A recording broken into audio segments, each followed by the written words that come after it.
श्री शिवाय नमस्तुभ्यम। ओम नमः शिवाय। जय शिव शंभो।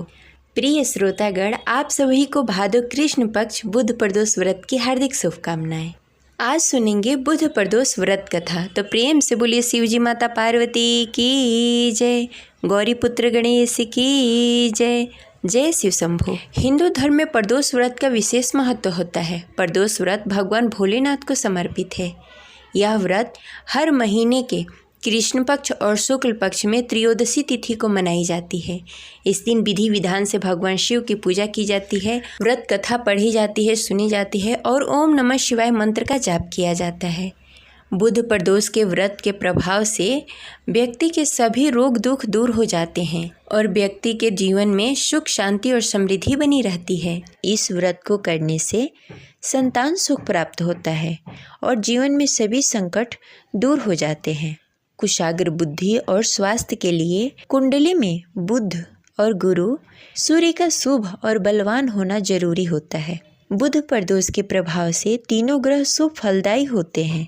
प्रदोष व्रत में जातक को पीले वस्तुओं का दान करना चाहिए, धन का दान करना चाहिए, वस्त्र दान, अन्न दान करना चाहिए तथा गौदान करना चाहिए। माना जाता है कि इस दान को करने से अक्षय पुण्य की प्राप्ति होती है जो कि कभी नष्ट नहीं होता।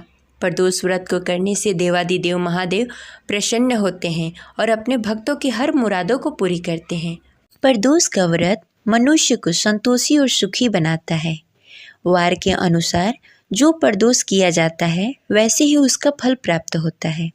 सूत जी के कथा अनुसार त्रयोदशी का व्रत करने वाले को 100 गौ दान करने का पुण्य प्राप्त होता है। तो आइए पूरी श्रद्धा और भक्ति के साथ सुनते हैं बुध प्रदोष व्रत कथा। तो प्रेम से बोलिए शिवजी माता पार्वती की जय, जय शिव शंभो। सूत जी ने कहा, बुध त्रयोदशी प्रदोष व्रत करने से सर्व कामनाएं पूर्ण होती है। इस व्रत में हरी वस्तुओं का प्रयोग करना चाहिए। शंकर शिव जी की आराधना फूल, बेलपत्र, नैवेद्य, धूप दीप के साथ करनी चाहिए। बुध प्रदोष की कथा अनुसार एक समय एक पुरुष का नया नया विवाह हुआ था। विवाह के 2 दिन के बाद उसकी पत्नी मायके चली गई। कुछ दिनों के बाद वह पुरुष पत्नी को लेने के लिए उसके यहाँ गया।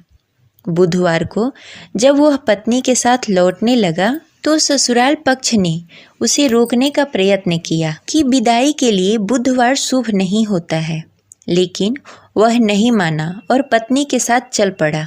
नगर के बाहर पहुंचने पर पत्नी को प्यास लगी। पुरुष लोटा लेकर पानी की तलाश में चल पड़ा। पत्नी एक पेड़ के नीचे बैठ गई। थोड़ी ही देर के बाद पुरुष पानी लेकर वापस आ गया। तब उसने देखा कि उसकी पत्नी किसी और के साथ हंस हंस कर बातें कर रही है और उसके लोटे से पानी पी रही है। उसको क्रोध आ गया। वह निकट पहुंचा तो उसके आश्चर्य का कोई ठिकाना न रहा, क्योंकि उस आदमी की सूरत उसी की भांति थी। पत्नी भी सोच में पड़ गई। दोनों पुरुष झगड़ने लगे। भीड़ इकट्ठी हो गई। सिपाही आ गए। हम सकल आदमियों को देखकर वे आश्चर्य में पड़ गए। उन्होंने स्त्री से पूछा, उसका पति कौन सा है? उस स्त्री को कुछ समझ में नहीं आ रहा था कि उसका पति कौन सा है। वह खुद घबरा गई थी। तब पुरुष भगवान शिव की प्रार्थना करने लगा, हे भगवान, मुझे क्षमा करें, मुझसे बहुत बड़ी भूल हो गई है। मैंने सास ससुर की बात न मानकर बहुत बड़ी गलती कर दी और बुधवार को पत्नी को विदा करके लाया। मैं भविष्य में ऐसा कदापि नहीं करूँगा। जैसे ही उसकी प्रार्थना पूरी हुई, दूसरा पुरुष अंतर्ध्यान हो गया। पति पत्नी सकुशल अपने घर पहुँच गए। उस दिन के बाद से पति पत्नी नियम पूर्वक बुध प्रदोष का व्रत करने लगे। अतः बुध प्रदोष हर मनुष्य को करना चाहिए। बुधवार का प्रदोष व्रत समृद्धि जीवन की कामना के लिए रखा जाता है। नर नारी कोई भी प्रदोष व्रत अपनी मनोकामनाओं की पूर्ति के लिए रख सकता है। ये रही आज की कथा। आशा करते हैं आपको यह कथा अच्छी लगी होगी। तो इस वीडियो को लाइक करके कमेंट बॉक्स में हर हर महादेव लिखना न भूलें। मिलते हैं अगले वीडियो में। तब तक के लिए जय शिव शंभू। हर हर महादेव।